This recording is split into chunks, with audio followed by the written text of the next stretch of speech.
Hey everyone, nice to see you all here, nice to be here. I'm Tomaž, as you already mentioned. I'm a long-time developer, been working on various platforms, from mobile to desktop, Windows, Palms, Windows Mobile, embedded. And for the past couple of years I work as iOS and Mac consultant and work with various companies on different projects. And today I'm here to talk about graphics. And a bit, perhaps we are not always aware of it, but eventually everything that is presented to the user is an image. All our texts or our images become an image sent to GPU and then presented to device screen. And more specifically, I want to just briefly go through points versus pixels. In the beginning, it was very simple. 1 point was 1 pixel, or so. So it was very simple to do, but then Apple introduced high-resolution screens, they called Retina, and this brought 1 point, became 4 pixels on the screen, or we are perhaps more used to see this 2x, because there are 2 pixels in each dimension. And last year, with iPhone 6 Plus, there was yet another resolution where 1 point became 9 pixels, so 3 in each dimension. And as you can imagine, this brings some complexity to us as software developers. We need to support all these various resolutions. So how do we deal with them? Typically, we had at 2x and now at 3x images. What this means? That every image we have in our application, it's actually 2 or 3 images. So one is standard resolution, one is in high resolution, and then now one is in 3 times the resolution. And as you can imagine, this makes binary larger, which can become a problem for some applications. It also introduces, it's a bit of a hassle to do. I'm sure many of us who had to change iOS application icon grew a bit tired of dragging all these dozens images just to change the single icon. For iOS, for iPhone, for iPad, for different resolutions. And also, probably many of us still remember the times when this transition happened. You know, when applications still didn't have these Retina images and they looked so ugly on Retina screens. So this is one way of dealing with it. It's very nicely supported with Xcode, but it brings a little bit of hassle with it. So next solution is to use PDFs, because PDFs are actually vector drawings. And they can resize automatically to exact resolution at runtime. So we only have one resource for each image, and then this resource is rendered at correct resolution. With PDFs, nowadays, I'm not sure whether this was Xcode 5 or 6, I think it's 6. PDFs are also supported by asset catalogs. But on Mac this works perfectly. But on iOS they are still pre-rendered at compile time, and they are generated into bitmap images. So you still don't get the benefit of reduced binary size. And also on iOS you can hit certain edge cases where the image is not drawn exactly as it was intended to be. There are edge cases, but it can happen. And third way of dealing with it is, of course, custom drawing, which I think as soon as you mention it, it's like, oh, last resort. And typically we only used it when we really had something that was not provided by AppKit or UIKit. And either in core graphics or AppKit or UIKit methods, either way, it's really time-consuming and yeah, it's hard. But in last couple years, there were several tools, several applications which aim to help this in this custom drawing. And one application in particular I want to talk today is PaintCode. And let's see it in action.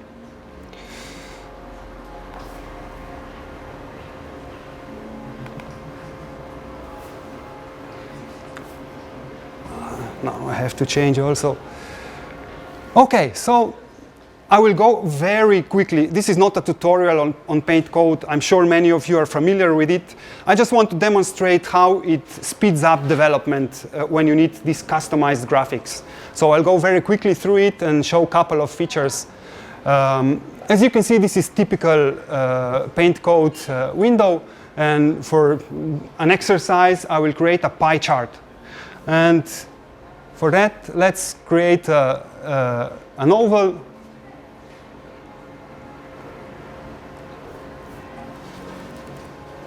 Like this. And I want it to be black.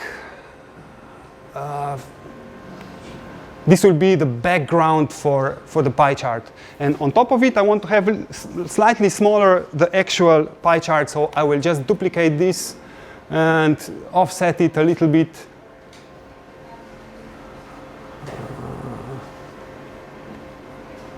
Okay. So 2. And make it a little bit smaller, like something like that. And I will also change color. I want it to be, for example, let's make it red, doesn't matter. Just so that we see it on the screen. Almost perfect. This one, we should position it.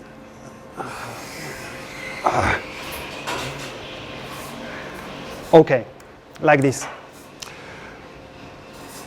So, as you can see, it's typical vector drawing application. I can click on different objects that I created. I can change parameters. But one thing is very, very different. It's not visible so good here, but you can see there is code here. So it actually renders live code. As I change things here, it's changed here. So I could basically copy this into my DrawRect and get exactly this image that is shown there. Okay, so I said I want to have pie chart. So we would need to manipulate angles a little bit. Let's first determine, I want it to start here and then open up in this way. So let's see what's happening. I'm now changing start angle, and this seems like start angle is the one we want to change. And end angle seems like here is the start, the proper position. So I would say 90 degrees is like that. So this seems like, yeah, this seems like my pie chart that I want to have. Now, as I said, I can copy this code and get exactly this image, but only this image. What I want, of course, to have some variable, for example, from 0 to 1, and then that 0 to 1 would translate to opening this pie chart and drawing it exactly as instructed. And for that, you can imagine I can copy this code, I can go to Xcode, add a couple parameters, and be done with it. But in fact, with PaintCode, I can actually do this here. So let's add a parameter. I will add a parameter and call it ratio. And this is our parameter that goes from 0 to 1. And now I want to map this parameter with pie chart opening. So of course 0 to 1 won't do it because we just saw here it's 90 degrees, and I suppose the formula would be 90 plus fill ratio multiplied by 360, something like that. And I can also do that here very easily by doing, for example, let's call this one angle. And I can naturally express it, as I said, 90 plus ratio times 360. Okay, so we have an angle, but still nothing happens. I can see that as I change the value, it changes the angle. So I want to map this one to start angle, like this. And now let's try it. Perfect. So 0 to 100%. So this is actually what I want to have. And as you can see, the method here already has this ratio parameter added. So you can imagine in my DrawRect method, I would just call this method, pass it the ratio, and be done with it. But I want to have multiple pie charts. So I want to have one red, one blue, one who knows which color. I want to have different colors. So let's also do that. Let's add a color. For example, let's make it blue. And like that. And I want to map this color to fill of my pie chart. And also, I want to make this color as parameter. And now, you see it changes. It says color and fill ratio. Perfect. And this would almost be it. I just want to show a little one slight complication. For example, let's say we have a requirement that this pie chart is a bit lighter color until it reaches around 75%, and then it becomes stronger color. One very cool feature in PaintCode is that you can base one color on another color. So we are creating this light, let's call it light color, like this. And what I base it on color, and I just want to change, in this case, highlight. And let's make it a bit lighter, for example, so that we see. So now we have two colors. But I want to dynamically also change this, because now, if I change the value, you see it's the same color, because we mapped this color down. I want to alternate between these two. So I can create another expression, and very naturally say, if ratio greater or equal 0.75, if it's greater, then use color. Otherwise, use fill color, light color. Light color.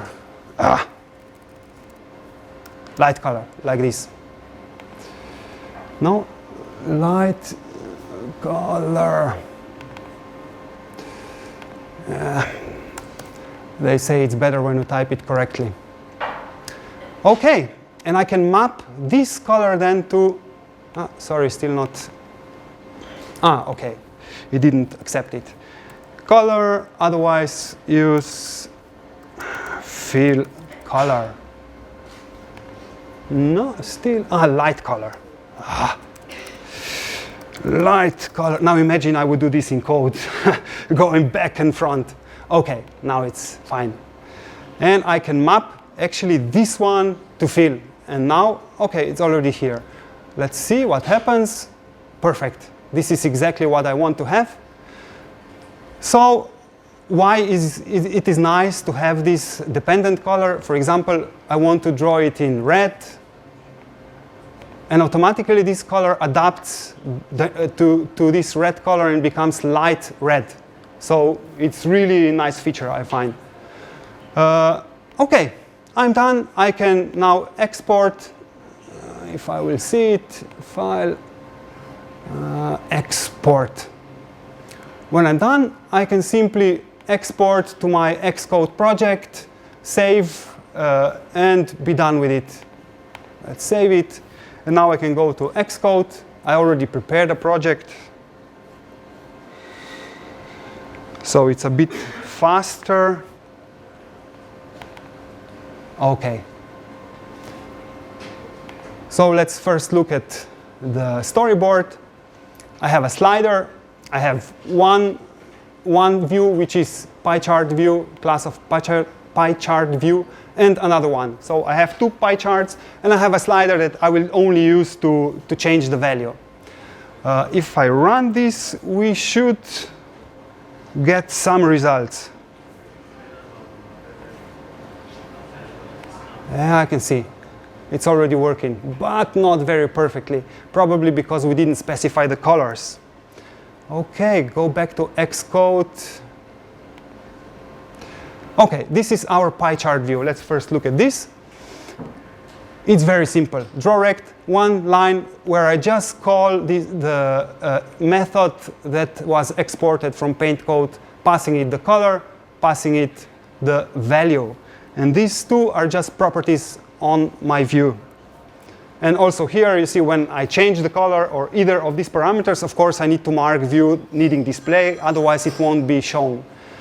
Okay, so let's add these colors, but how would we add them? I could go to view controller, I could get the IB outlet to both pie charts, set these parameters, and it would work. But with Xcode 6, there's a really cool feature called IB inspectable. Like this, I can mark, I can add this attribute to IBDesignable to both my properties. And now when I go to storyboard, here I can see both of these properties. And I can very easily, for example, let's make bottom one orange, and top one, let's make it red, like this. Let's save, try it again, just to make sure it works. And yes, there's red and there's orange, and they both adapt colors as expected. But we're still not completely done. We can do another thing. As you can imagine already now how much the development time is shorter.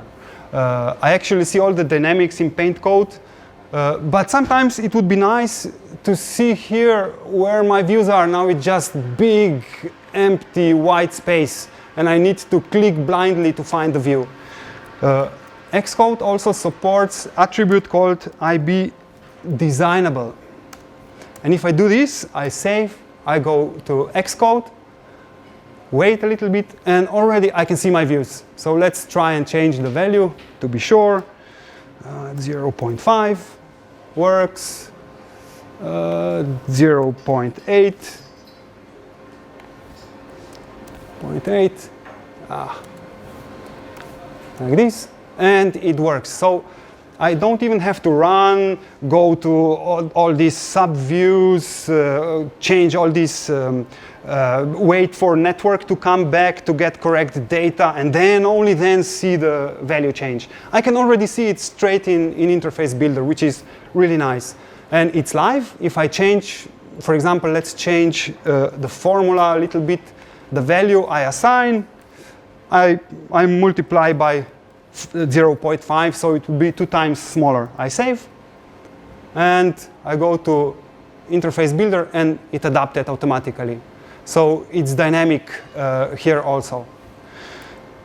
And let's return to slides.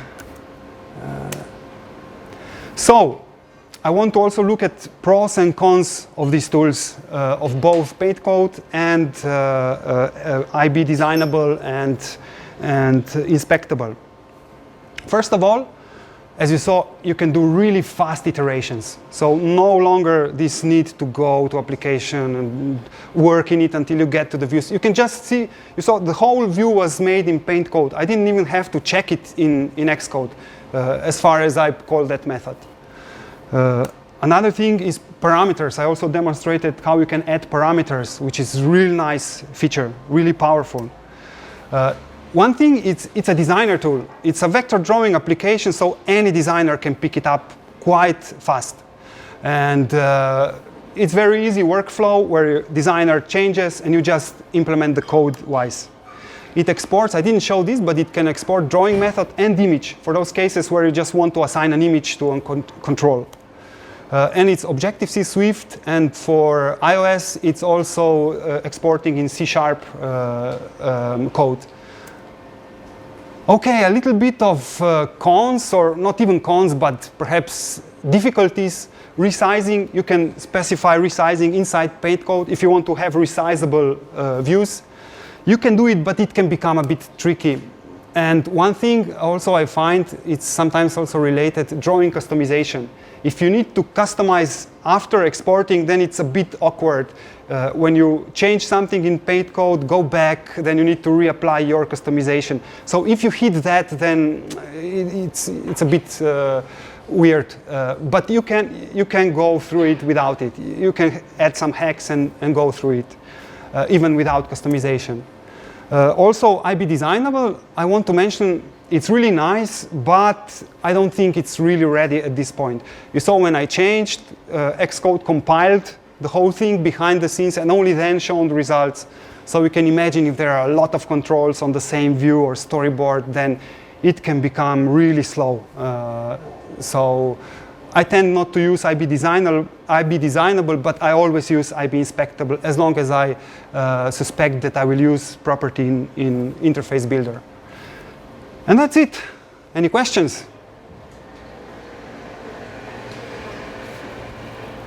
No. Is there a limit on the time you can spend drawing? Sorry? Is there a limit on the time you can spend drawing when using IBDesignable? Limit on time. Yes. I think I actually did quite a bit of code with that and had a huge problem with interface builder being extremely sensitive to the time.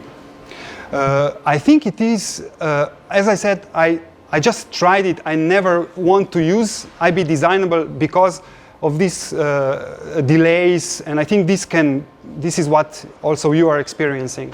Did you hear the question, all of you? Okay. So this is the limit of IBDesignable. It's not, as I said, I don't think it's really ready now because it needs to compile behind the scenes. Yeah. And if you have a lot of these controls, it can it can be. And also I find I don't need that because in Paint, I usually do this custom drawing in PaintCode, so I already see how it behaves. Anybody else? Yeah.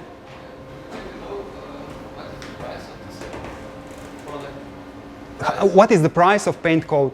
I think it's $100 US dollars. No, I'm not sure, but it was in that. It's on expensive side, but as long as you use it a couple times a year, I think you need to have it at that time. Yeah. Do they still support Photoshop? Because they do, right? Sorry. They still support Photoshop formats.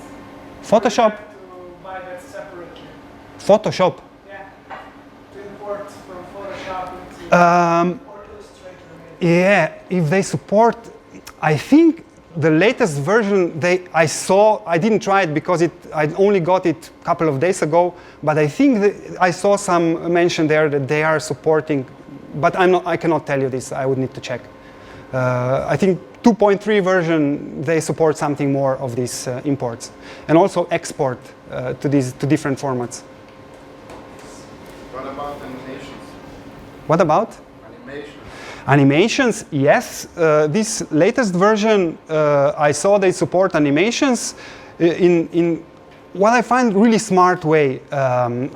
These variables that I demonstrated, you can tell it when you are exporting. You can tell it from which number to which number it should animate, and then it would animate that live. For example, sorry? Like flash or Yeah, yeah. And you can imagine like pie chart going slowly. Or, yeah. Anything else? No. Smart audience.